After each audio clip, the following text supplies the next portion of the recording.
because it keeps me also very humble. Yeah. Which I am, and the producer thing. I'm more humble than you are.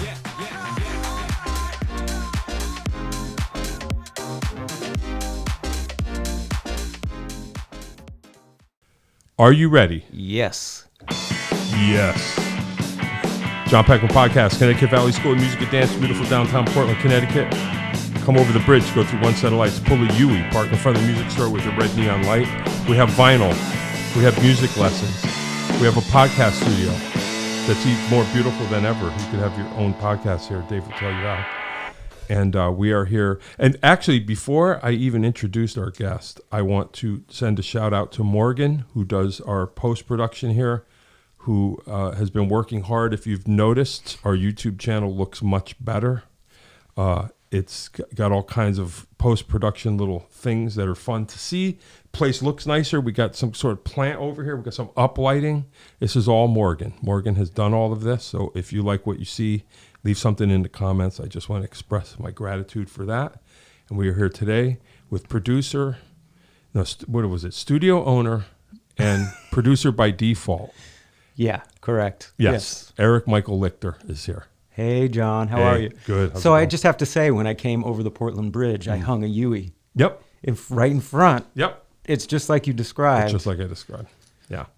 Yeah, my descriptive powers are accurate. And this place looks fantastic. Morgan, another shout out. See what I'm saying? Yep.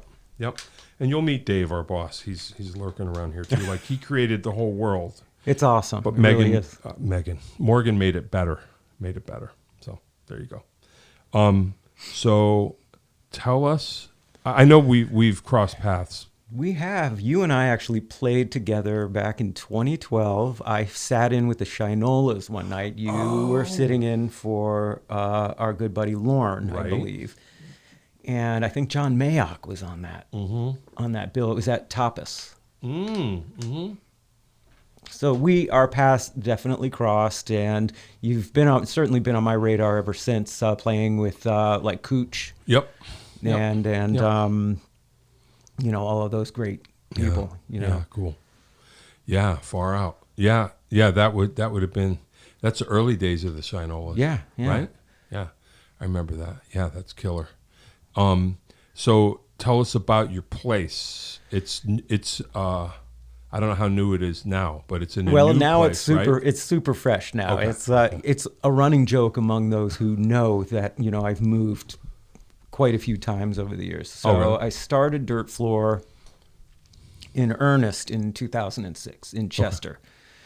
And it was outside of town near the ferry launch. Okay. And I bummed around Chester over the years, had a couple of different locations, and about 10 years ago moved into a log cabin in Haddam. Right. Which is a great spot. I've been there. Yeah. Who were you there with? I did something very brief with Joe Delaney. With Joe, the Joetown stuff. Joetown stuff, yeah. That's right. Yeah. I saw some picture. You got to work with the other guy. Yeah, and you know what? It was, I have it on my phone. It was like 3 days before lockdown. Like right. We were early talking 2020. about, we were like, hey, did you hear about this thing? I remember. And that was kind of like one of the last full days out that we That's were right. out in the world. So I remember I got a couple of photographs from the session I saw. I was like, damn. Yeah. Because I wanted to be there when you were there. Yeah.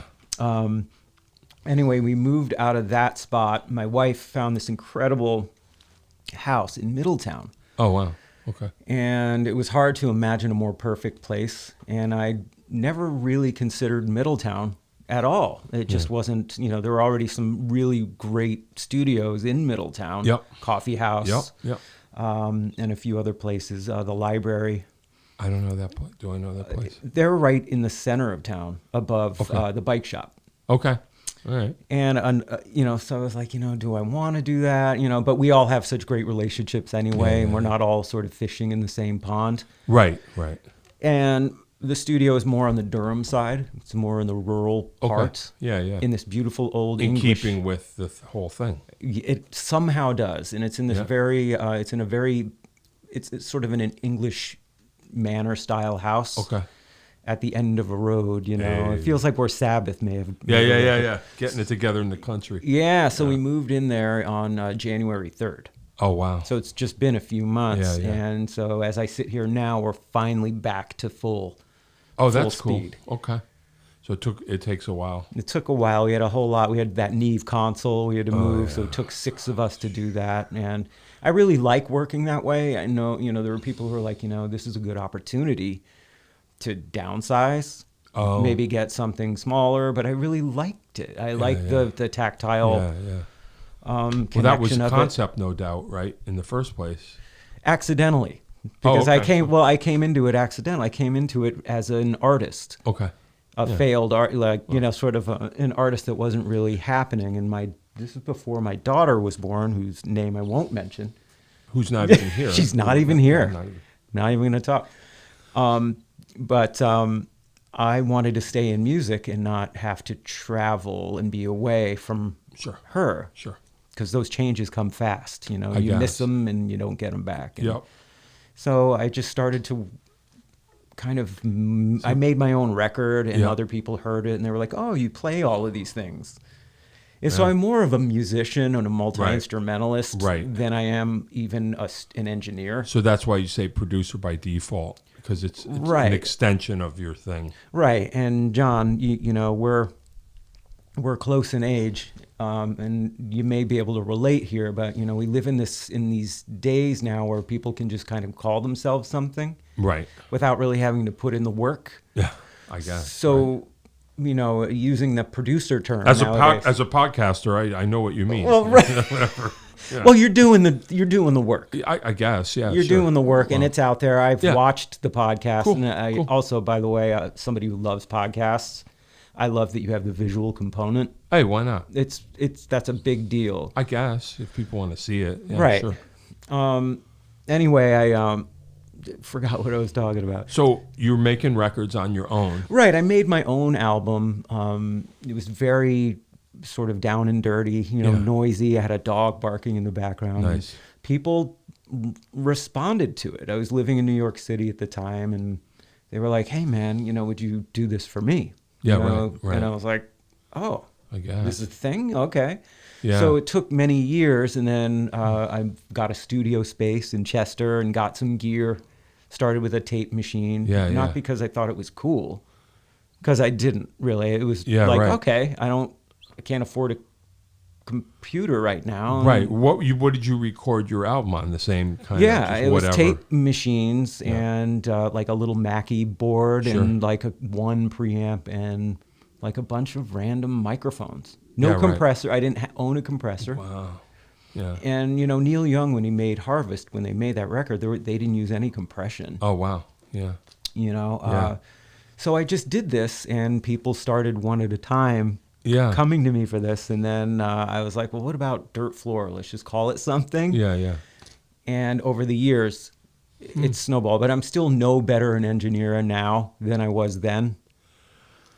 But, so it's just ears. It's ears. I trust them. It's like you trust them when you listen to those deconstructed tracks and stuff. Right. You hear music. Right.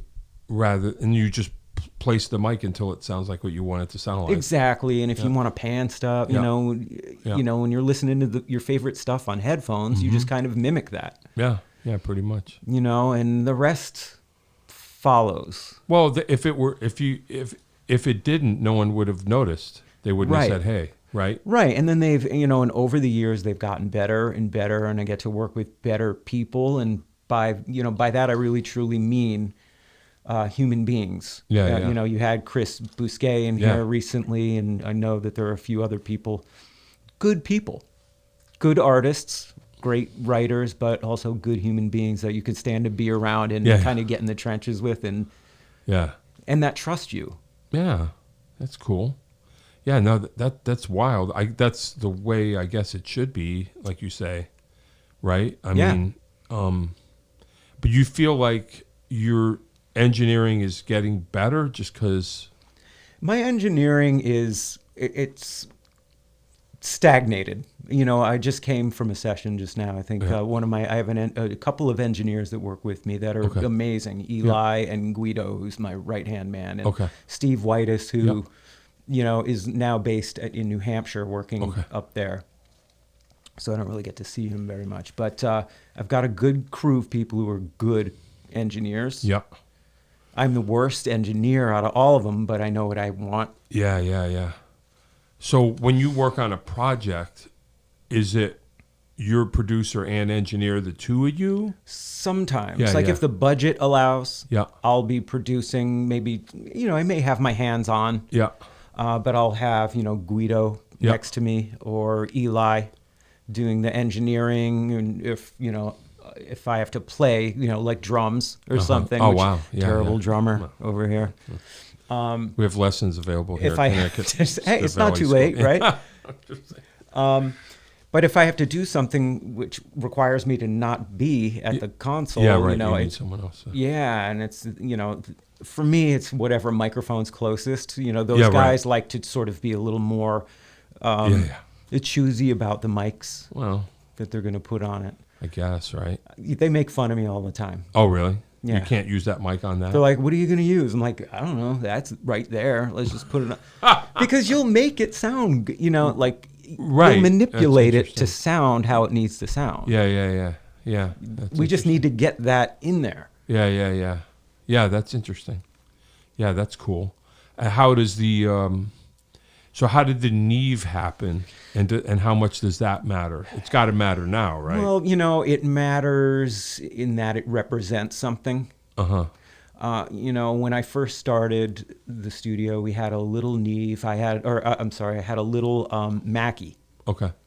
Yeah, It's just this little thing, and it recorded still to this day some of the best records I've ever made. Okay. Yeah. Who knows? Next step was in 2013. We upgraded to a Toft.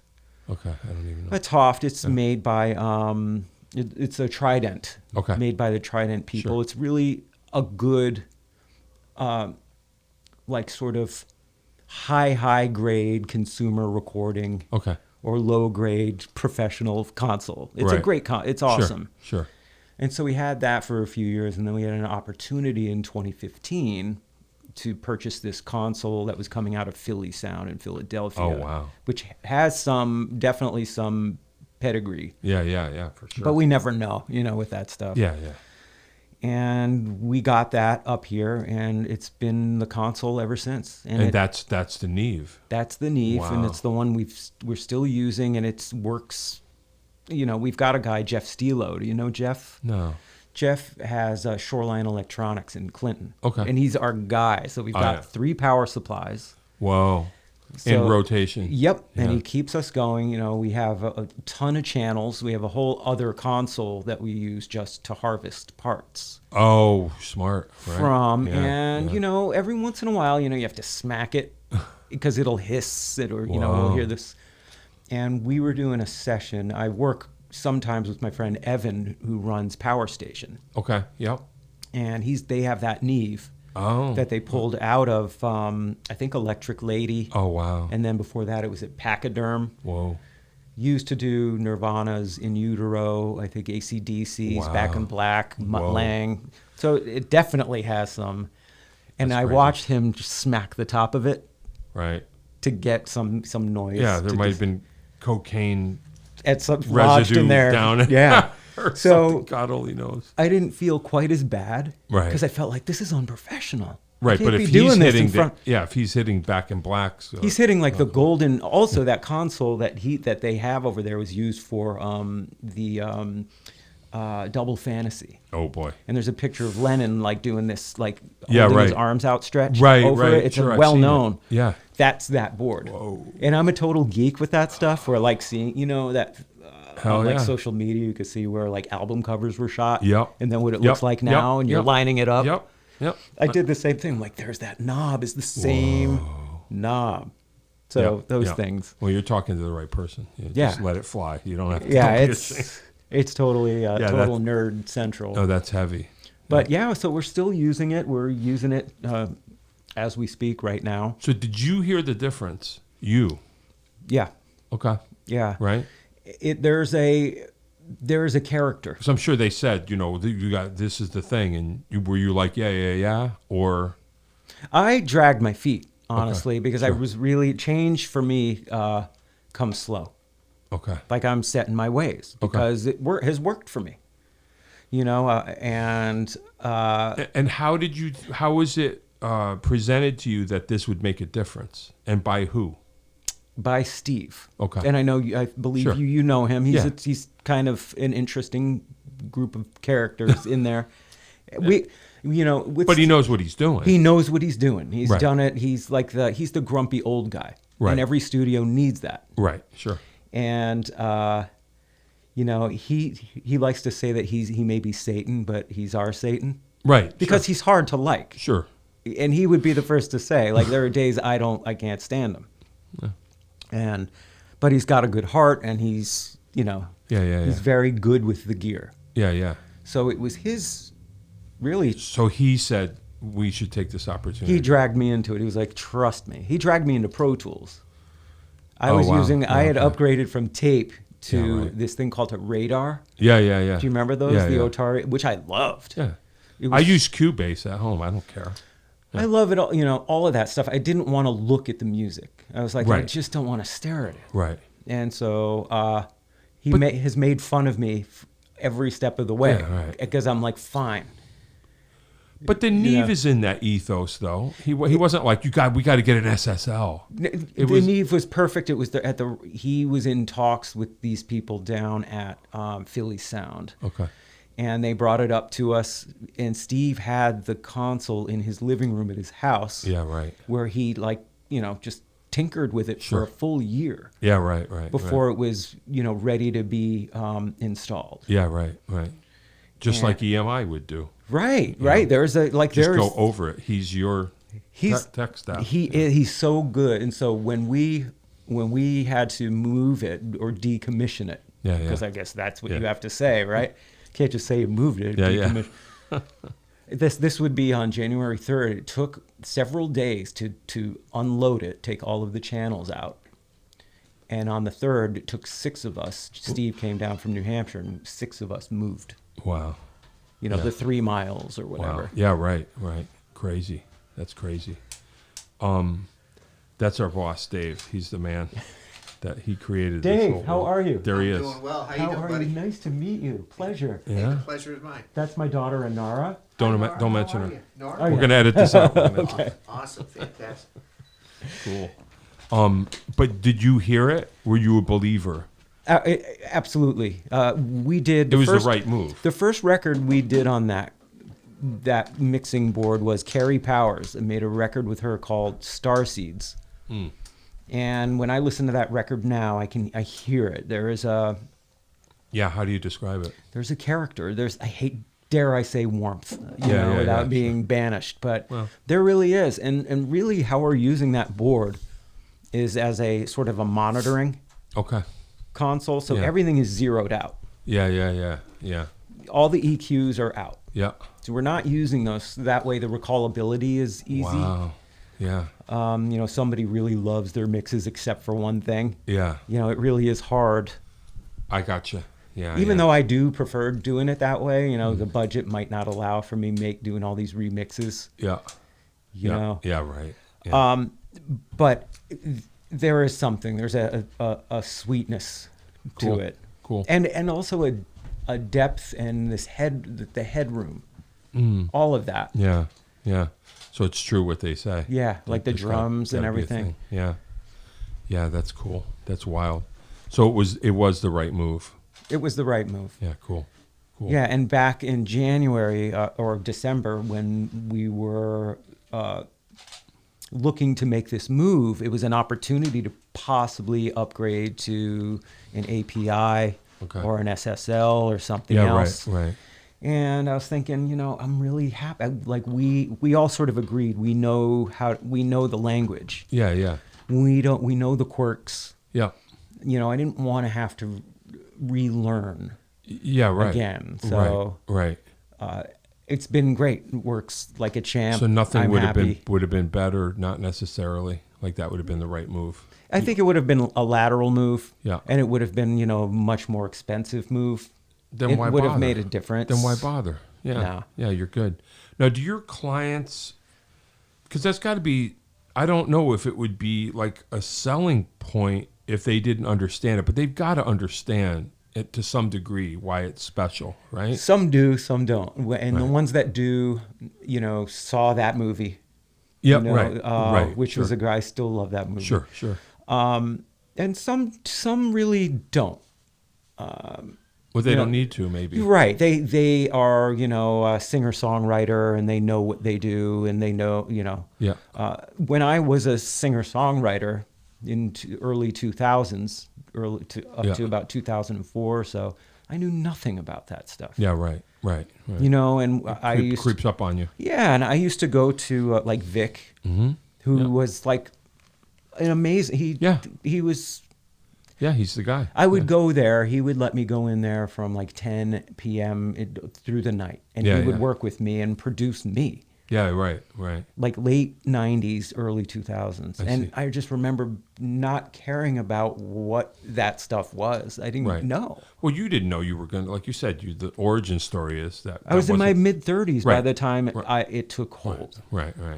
Oh. And I always tell that to kids who are like looking for a place in music. Mm-hmm.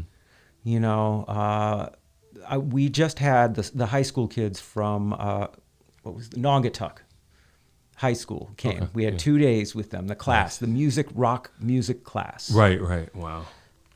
For legal purposes, they couldn't call it whatever, but it was a rock and roll class. Yeah. And they got to record 2 days. Nice. The songs they picked were amazing, like Mellencamp and some other stuff, which was really cool. Yeah. But they learned, and so they asked, what's the most important thing if I want to get into this? I said, find who you are. Like, there are no rules. Right. If there were, I never would have done this. So Right. Sure. Backtracking, okay? Sure. Because this is an important part of my own personal evolution. Yeah. So back in 2004, my brother was in Woodstock at the time, and I was hanging out with him, and we were at Jerry Murata's studio. He had a stereo called Jersville, which was in this crappy little house. Yeah, I've never been there. Yeah. It was he called it Jersville, and it was like in a little cabiny type of a house. And so my brother was working on his record with Jer, and there was a magazine sitting on the table called Tape Op magazine, right? Sure. And I'm reading through the stacks of them, like, this looks really cool. And at that point in time, I had no thoughts about pursuing this, Yeah. And I'm reading, and I'm like, well, this would be cool. And I know that Jerry had already been in one episode or one issue at that time. Yeah. And I remember telling Jerry, I was like, man, I'm gonna be in this. And he was like, you don't know what you're doing. Yeah. You're never gonna be in it. And I was like, dude, I'm gonna be in this. And in 2013, I was in it. Hey. I got in it. You know So I have a framed photo, and I'm not like, listen. And underneath there's a plaque that says, "I told you." Like, so, fuck or, you, yeah. And he's like family anyway. So, Yeah. but he did acknowledge that, But that for me, when that happened in 2013, it was like, you know what? I got to that point, not knowing what I was doing. I had a very, very, ragtag setup. And I keep this framed magazine at the studio, not really for me. I don't do that. But it's, every once in a while, Steve will come in. And Steve is like old school. Like there are the rules. You have to keep this here and this, cut this frequency. You're doing it wrong. Yeah. And I'm like, listen, motherfucker. Yeah. I'm like, are you on that? Yeah. Is that? Yeah, right. It's like I refer to you this. Yeah, it's a power trip thing. I do in fun. Yeah, sure. But at the same time, what I tell kids and anybody whose dream it is to pursue this thing that we so love is to ignore. Yeah, sure. Ignore and follow your heart and find the thing that makes you completely unique. It's not about being the best.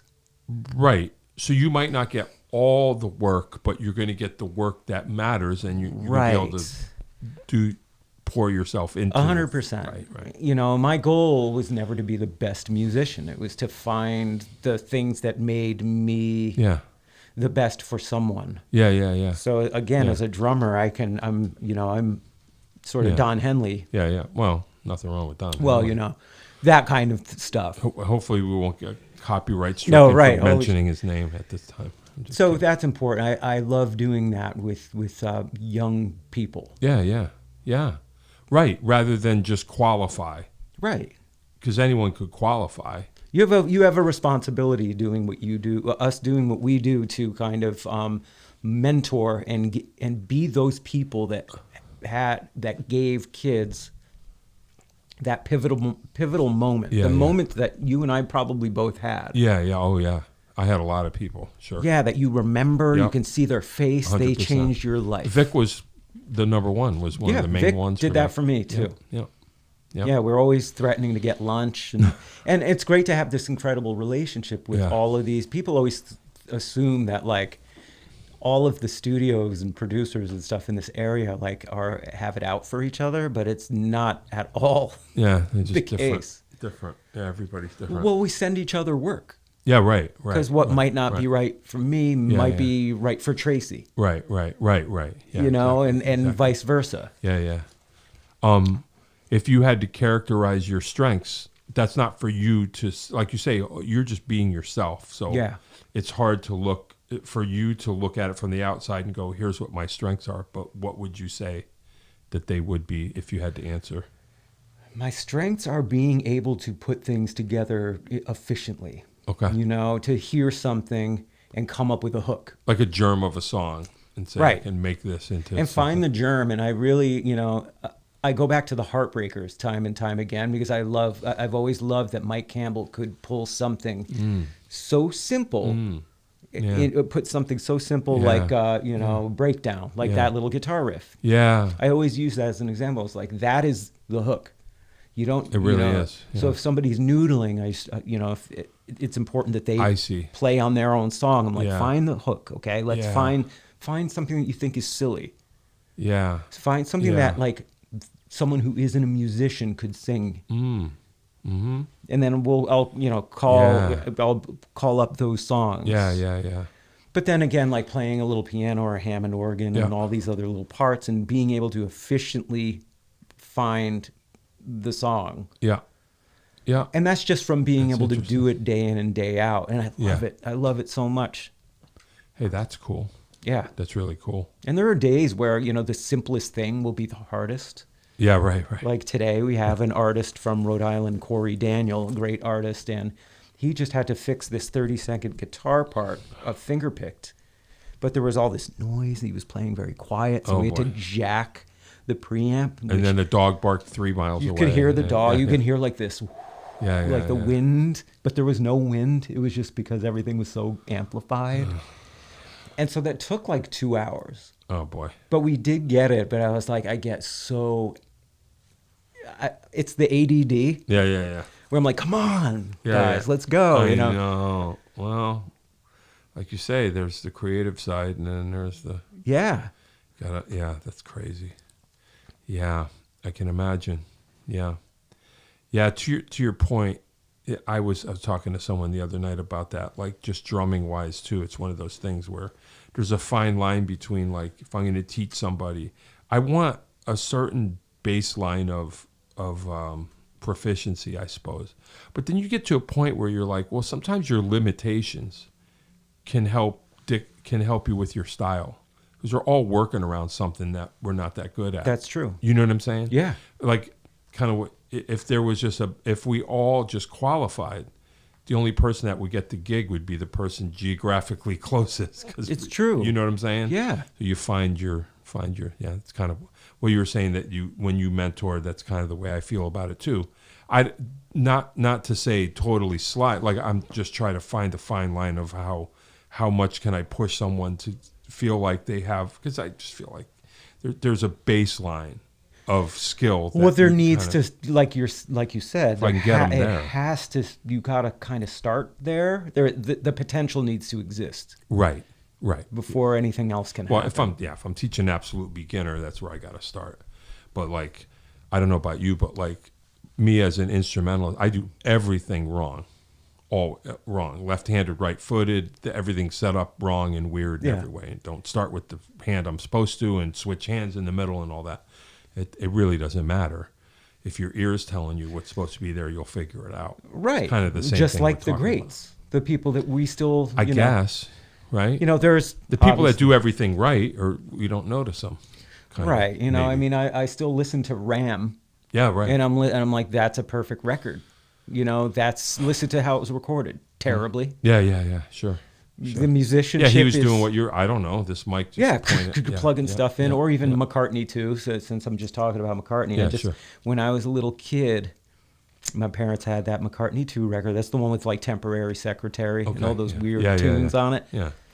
And I think there's a photograph of him like in front of a tape machine, like going like, Yeah. And just for some reason that resonated. It was like, that guy, you can make music in your house. Yeah, right. That people buy, you know what I mean? Like, this is, of course, the early 80s. Yeah. But it really, you hear that stuff and it's like, it doesn't matter. I was listening to a Kinks record, an old Kinks record. It was like, it doesn't, it's the musicianship. And it's also the spirit of the song. Yeah, for sure. Yeah, I almost like it if like somebody drops a drumstick, it even more. Yeah. No, I hear you. And I love a lot of new stuff too. I love Phineas. My daughter turned me on to Phineas. Yeah. And I think he's like one of my favorites right now. Yeah, that's cool. Yeah. You never know. Yeah. So. Yeah, no, we're good. Like, so. Just onward and upward with that. Yeah. Right. You move forward, and you change with music, which reinvents itself daily. Yeah. You've got to change with it, and you have to find a way that people like us that makes it fun. Yeah. Bearable, and social media is one of those things where I'm like, I'm on it daily. My wife makes fun of me, but I've turned it into something that I actually enjoy. I enjoy getting up early in the morning and going, okay, what is my post going to be today? That post that I'm going to put out there. And that's what I do. And I love like taking photographs and shooting little videos and then syncing the audio to the video. Why not? It makes it fun. Yeah. It takes the unbearable and makes it bearable. Right. And the rest is the rest. Yeah. I hear you. Yeah, that's cool. That's wild. I'm trying to think.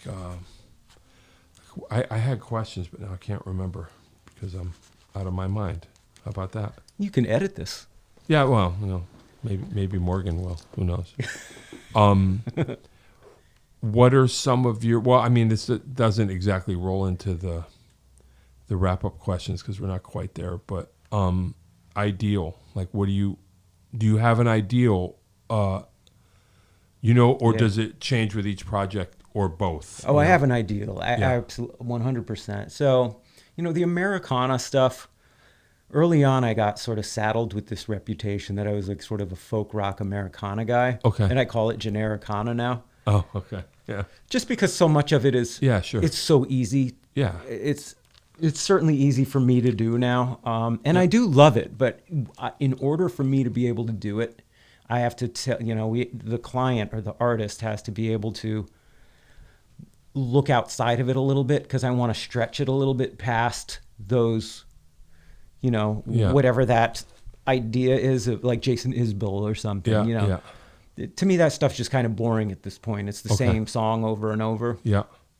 But I want to work with somebody that wants to let me do my job. That says, listen, I'm coming to you and here's my song, which I'm not taking over. Sure. I always make sure that they know that their song is first and foremost. Sure. And that's how it will always be. I'm going to be the hands. Yeah. They're hearing their song as the song is. My job is to hear what the song can become. Right. Okay? Right.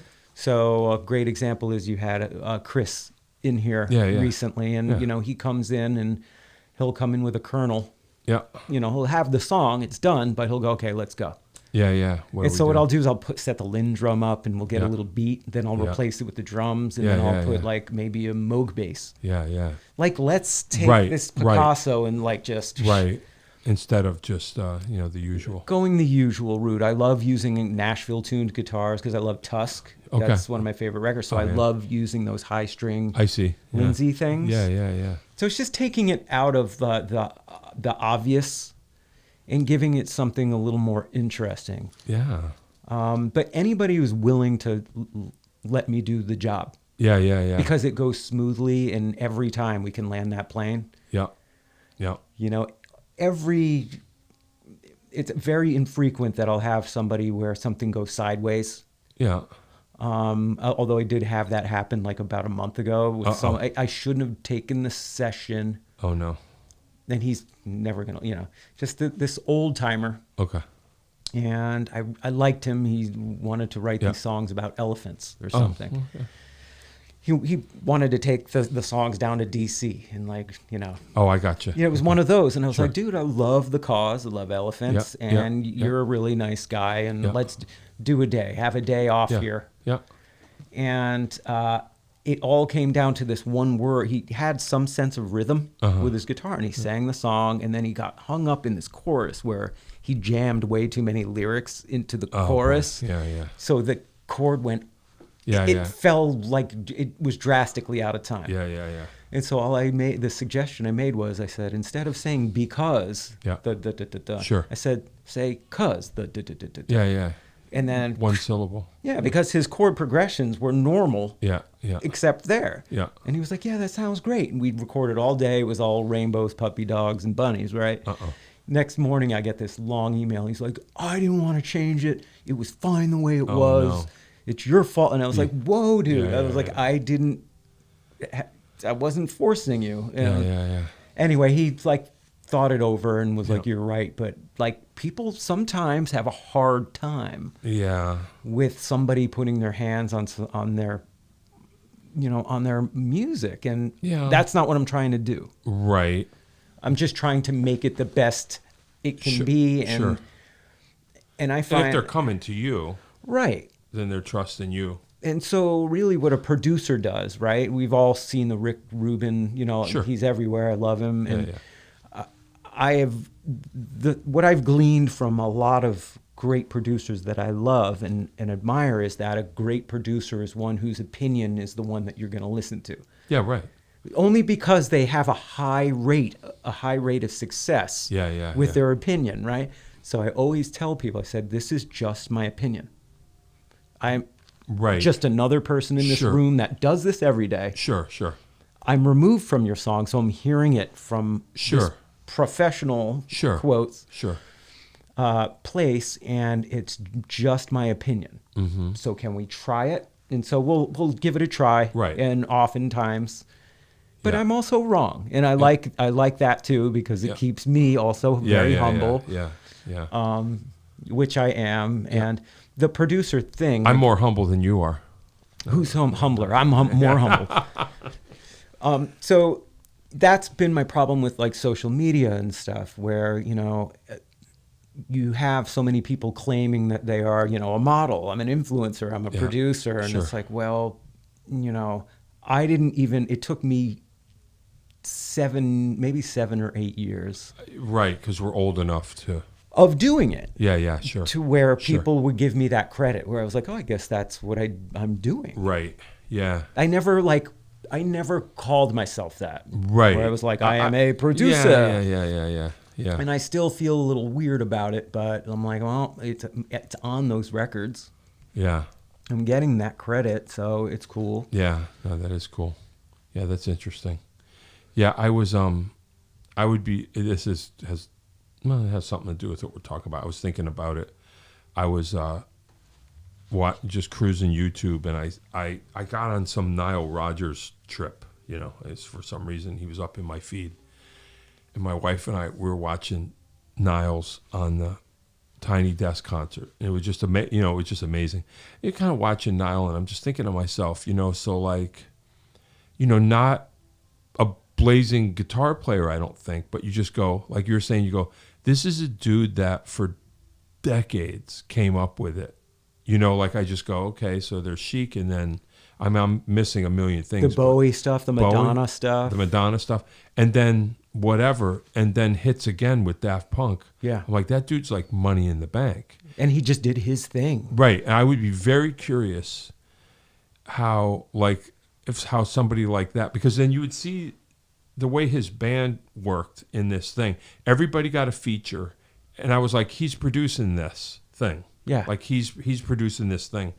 And I can't help but wonder sometimes with someone like that, like what would Niall, how would he address drumming, and would I learn something? You know, like it's just fascinating. Like I wonder if he has something to say about it or not, or if he would, and if I would learn something like, oh, okay. I mean, not to name drop, but like when I work with Danny Cooch, he would do that occasionally. He would go, Pecky, try this. And every single time he made a suggestion, it was better than what I was doing. Well, that also and I was comes like, from the decades of experience he had before you were, doing saying. your thing. Right. And like you say, he's coming from the outside going, hey, why don't you try this? And every time I tried it, I was like, oh, yeah, that is better. I think it's a lot of that. Think about the amount of repetition, the day in and the day out, especially for somebody like Danny. Yeah. Who, it's funny you bring him up because I had my first meeting. I met him first for the first time. My brother and I were on Martha's Vineyard. We were living there. Oh, yeah, sure. And we have deep roots. Yeah, that's his And patch. so we were over Carly's house. Oh, nice. Not to name drop. I'm Yeah, sorry. Yeah. But But we were over there. It was in the mid-'90s at some point. So we're over there. He was there. Oh, cool. And T-Bone Walk. Yeah, sure. The bass player was there. We loved him. He just was the sweetest guy. And Rick Marotta. Oh, yeah, sure. So that's where we ended up meeting Jerry. Yeah. And I just remember having some really great conversations with Danny, who was one of my heroes up to that point. Yeah, sure. Yeah. I just loved the way his guitar playing reminded me of a bird pecking. He had that very staccato-y way of playing, and just how just a conversation like that could change the course. So that was one of those pivotal moments for me. Oh, wow. Cool. That's cool. Yeah, that's interesting. Yeah, no, he changed my whole. He changed everything in a couple of different ways. Yeah, for sure. and how can you not learn from that? You know, right. But I mean, there's other people too, for sure. Not that he was the only one too, but yeah, no, he does have that effect. Yeah. Yeah. And you have that effect on people, Like I do? Well, I'm sure you, if someone is asked on a podcast down the road, they'll say, oh, John Peckman. Oh, really? Changed my life. Oh, hey. Okay. I'll go with that. That's why we do this. We want to affect that kind I hope of... so. I mean, like I say, not about me, but I had a lot of people. I still do that helped me, especially when I was much younger. And it was totally worth it. Yeah, same cool, here. And it's all about sort of paying it forward. Yeah, definitely. All right. Yeah, we're getting close. I have to actually got to go. I got to go to work. I got kids to teach. Well, it's not exactly work, but yeah. But I got kids to teach. Do you know the wrap up questions? Are you prepared? No, and I've watched some of these podcasts. Okay, good. All right. You ready? 5 desert island albums, meaning, your 5 favorite albums. Gotcha. Yeah. Late for the Sky, Jackson Browne, Dan Fogelberg, Souvenirs. You are ready. Yeah, absolutely. Dennis Wilson, Pacific Ocean Blue. Oh, wow. Sure. Papa John Phillips, John the Wolf King of L.A. Oh, wow. Okay, I don't know that one. Yep, That's Joni cool. Mitchell, Clouds. Wow. Oh, yeah, sure, of course. Yeah. Wow. Yeah, that'll do it, right? Yeah. Wow. Yeah. Yeah, that's heavy. Yeah. Yeah, that'll do it. Desert island food, like what would you eat every day if there were no consequences? Puffs, the orange Utz puffs that come in a big thing with a chopstick. So my daughter taught me to use a chopstick. So, where you can grab them excellent. so you don't get the cheese. That's excellent. And wipe it on your pants. I'll remember that. Yeah. So that. Oh, cool. My wife makes a chicken tikka masala. Oh, okay, sure. That I love. So we'll take that. Pasta. Yeah. I'm going to take pasta for the last 3. Rigatoni, a bucatini, What's that? and lasagna. Wow. I'll eat pasta any night of the week. Wow. Yeah. Yeah. Far out. So different pastas. Yeah. for my Yeah. last That's three. cool. That's cool. A show or concert that you saw that completely blew your mind and changed your trajectory in one shot. Is there one that comes to mind? I can hit this, yes, absolutely. So it was Tom Petty and the Heartbreakers every time I ever saw them. Wow. So that's Sure. one band Yeah. Yeah. every time. Wow. And that one, I'm just going to try to wrap it up, but I've seen him so many times, and so many times he's had literal heroes of mine open for him. Whoa. And I'm thinking, what the fuck? So Yeah. Jackson Browne opened for him one year, Madison Square Garden, and I was like, get the fuck What off year the was stage. that? Wow. That would be like 2002. That was the last Wow. DJ tour. Whoa. Then I saw Tom Petty with Crosby, Stills, and Nash. Wow. Blew 'em all, Sure. You can't, so my thought was, you can't, God help you if you got that call to open for Tom Petty and the Heartbreakers. That's like having to walk Yeah. the plank. Yeah. Yeah. You're not going to do it. The energy level is too high for Yeah. that. Yeah. Sure. And you just can't open. Springsteen and the E Street Band couldn't open. What? And I love the E Street Wow. Band. But Yeah. there's just no, Yeah. Yeah. maybe they could, but that's about the only band I Wow. could think of with the energy level. How about you? Shows? Yeah. Oh my God. I Turning don't. it back on you now. Yeah. Yeah. It's hard to say. I do. There was one show that springs to mind, but there's a million other ones. But when I think of that question, is oddly, I saw Wilson Pickett at Lake Compounce. When Lake Compounce used to do shows, and Yeah. they first opened, it was like an oldie show, like WDRC. I was really into soul music, so I was like, I'm going to go see Wilson Pickett. I probably went with my parents, and there were Yeah. picnic tables. And it was supposed to be, here, an oldie show. And he came out and he turned that place out. Like, I still don't even understand what happened. But within, like, 2 songs, he came out in a tuxedo and a giant gold Rolex that he, after a couple of songs, was bothering him. And he threw it off into the wings where a woman in an evening gown that he came with just caught it and put it in her purse. Like I don't know where he came from. And he turned that place out. And within a couple of songs, he was a completely disheveled, sweaty mess. He was on his stomach, pulling housewives up onto the stage like this. And next thing you know, it was him and just there was a bunch of people on stage. It was nuts. That's incredible. And it was like, oh, I see. Like, you just don't. And also, I saw Little Richard a couple of times. It was the same thing. It was like, so these guys are like, I'm not taking any prison. Like, there's going to be no question whatsoever that I was here. Like, I am emptying the bag. I'm destroying the planet. I'm laying waste to this whole thing. I don't care what it's supposed to be. I'm here now. And and I just stood there and watched the whole thing. And I was like, this is the thing. That's a profound It was thing. amazing. It was amazing. And I'll never forget, he was just stalking the stage, and at certain points he would turn around to cue the band, and the look of fear in that band's eyes when he turned the ray on them, I was like, oh, I wouldn't want to be in this band. It was amazing. That I remember. That is an awesome experience. He set it on fire, and I was Makes just me like, want to listen to Wilson Pickett when I leave here. amazing. Yeah, it was awesome. That I just remember just how raw, and I was like, this is how it was done. This is how it's done. And he didn't know any better. He's like, this is what I do. Well, like, you told me to be here, and I'm here. And it was like, whoa, it was amazing. That's something I remember. Well, thanks for sharing that. Yeah, yeah. I saw Tom Petty. Did you at the Meadows when Steve Winwood opened? I did. Yeah, I was there, right, and right. even Steve Winwood couldn't. I win. know. I was like, come on. I know. I was like, this is Steve Winwood. Yeah. I was fine with it. What was but that? That was the Highway Companion I think so. Yeah. tour, and then he did one where I saw the Black Crowes opened. Wow. And the power went out. Like, no band could open Oh, for them. wow. And then Tom would just come out and put his arms up. Yeah. And do that thing Yeah. where he would bow Yeah. and everyone just loses their shit. Crazy. Just come out with one guitar and the whole play. Like, you just, I love Tom Petty. he was, just Yeah. too much. But yeah, That'll do it. That's That'll the do top. it. Yeah, that'll do it. Yeah, I definitely, I hear you. Yeah, I love Tom Petty. I only saw him the once, but I'm glad I did. Yeah, that would be in my mind when I would search my mind and go, what gig would I want?